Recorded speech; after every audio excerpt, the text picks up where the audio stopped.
Welcome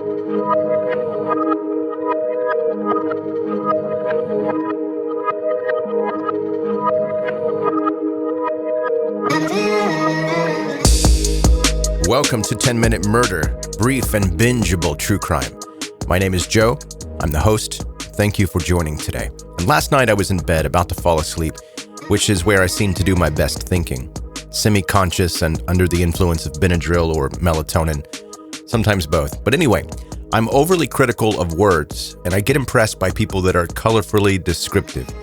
Like they're just telling you something ordinary, a meal they made for breakfast, but it sounds like they're reading from a novel. I love that. And it makes me hyper-fixated on words and their usage. I'm weird. We all know this. But anyway, I'm in bed. I don't recall what it was in reference to, but I thought, don't you dare. And sometimes you can break up a contraction for emphasis, like a sign that says, do not park, versus if it were to say, don't park. I might park there because it feels less important. So, don't you dare. Do not you dare? That doesn't make sense to me. And that sent me spiraling into who gets to decide these language idiosyncrasies. And is this why people write a letter to their congressman? I've never done that before, but I need action on this. I said all that to say I'm sleepy today because my brain is a menace to my well-being. If this is your first time listening to 10-Minute Murder, please subscribe now so that you can catch up on all the back episodes and never miss any new ones. Connect with me on social media and see the visuals that we're talking about here in the podcast. And if you like this episode, please leave a rating and review on Apple or any place that's possible. Your positive feedback is appreciated. You can go to 10minutemurder.com for all things 10-Minute Murder. Now, to today's story.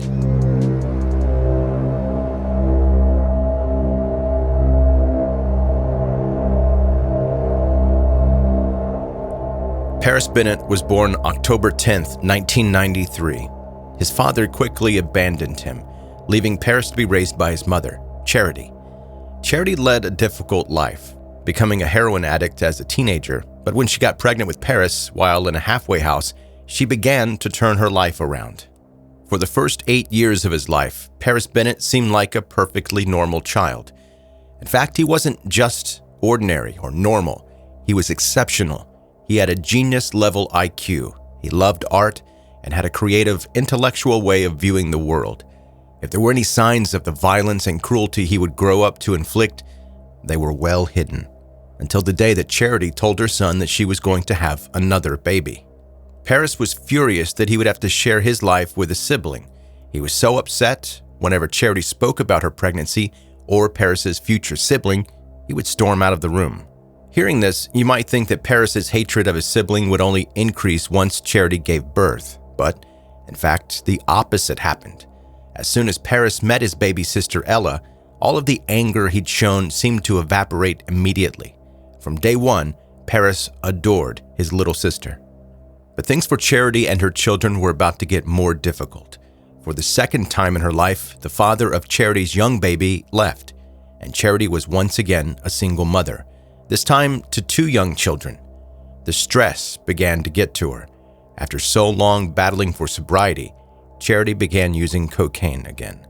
Ella was too young to notice her mother's erratic behavior during these drug binges, but Paris knew something was wrong.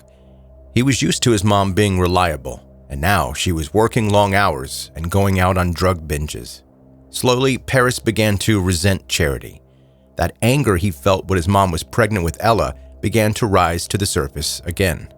Through all of this, Paris and Ella were still close. Despite their age gap, they often played together, and Paris took care of his little sister without complaining. 6 months later, Charity finally stopped using cocaine, but the damage her relapse had caused to her family was harder to fix. They were constantly moving houses without any kind of stability for the kids, and eventually had to move in with Charity's mom. It was a day like any other when Paris and Ella were playing together, and Paris broke one of Ella's toys. Charity punished Paris for breaking the toy and making Ella cry, and something inside Paris seemed to snap. He grabbed a large knife from the kitchen and began walking around the house with it, and when his mother and grandmother chased after him, Paris turned and began brandishing the knife at them. Eventually, the 2 women managed to de-escalate the situation and confiscate the knife, but the way they viewed Paris would never be the same. Charity arranged to have Paris evaluated in a psychiatric facility. The facility staff found out that the young boy had an obsession with killing, especially shooting. He was also experiencing suicidal ideation and would sometimes repeatedly smack his head against a wall until he drew blood. Despite all of this evidence that Paris was anything but okay, the hospital discharged him after 1 week and told Charity that there was nothing wrong with her son. Charity finally was able to move the kids out of her mom's house, and the three of them relocated to Texas, where she got a steady job working at a restaurant. She often had late shifts, so she'd hire a babysitter to look after Paris and Ella, who were now 13 and 4 years old. On the 4th of February, 2007, Charity was working another night shift when a police officer arrived at the restaurant, asking to speak with her. The officer told Charity that she needed to come with them because Ella had been hurt.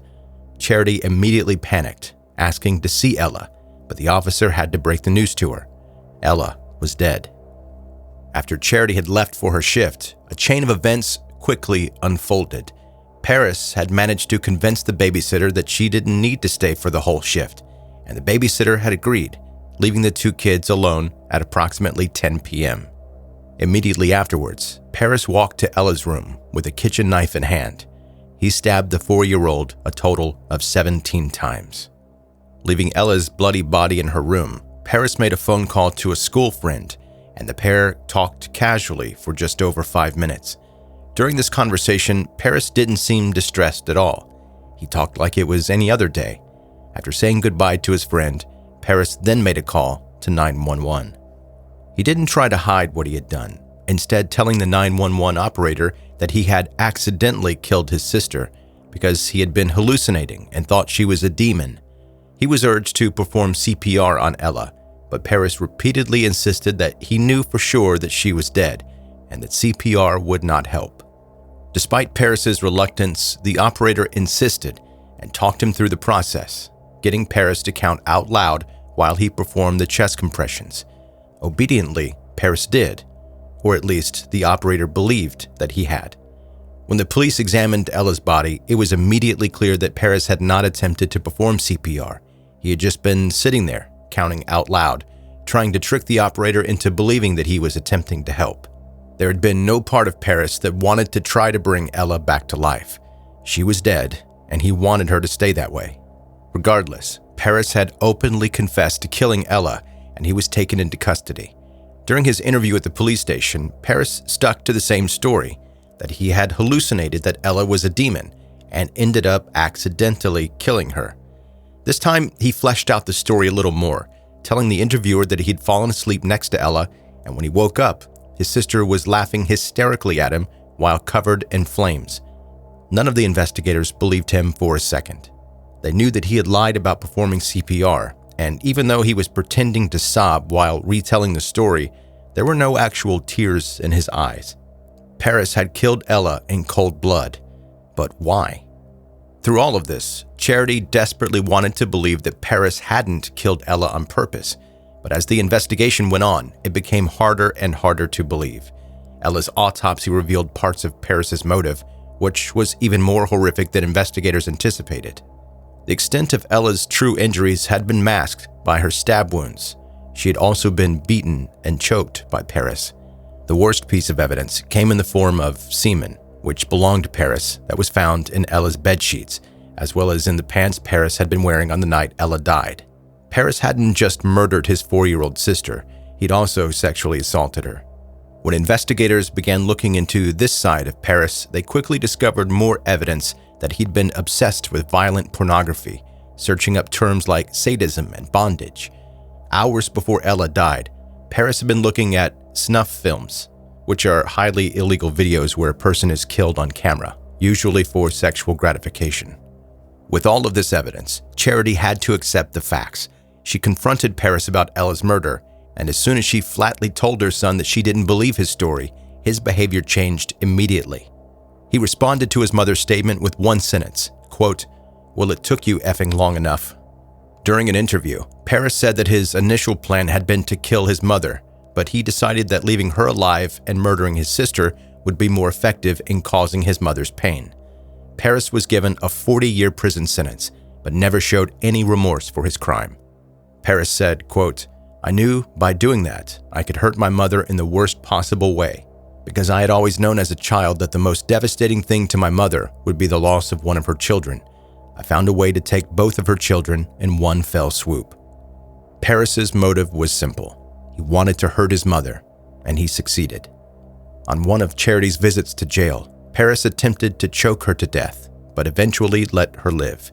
To this day, he does not regret the killing, and in 2027, he will be eligible for parole.